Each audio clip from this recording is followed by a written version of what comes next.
Here's another trick for you, ninja art tip. If you want to test your tone against what you're looking at in the photo, take a little blob of the colour you think is pretty good, plop it in the area where you think you like that colour, because there's a bit of a gradient on here. Put it in there. If you put it in thin enough, then it'll dry fairly quickly. I'll just wish that a bit thinner. It's got to be thin but solid. So that should dry pretty fast, and then you'll be able to check to see what it looks like dry against the background. So that's a way of testing your tone. Isn't that amazing, the difference when it's dry? You can't, almost can't see. I got lucky actually because I got pretty close. It's this one here. This patch here.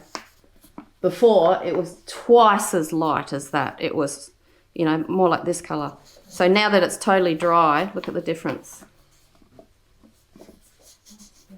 So if you're going to test it on here, make sure you dry it so that you can see the colour shift to dry.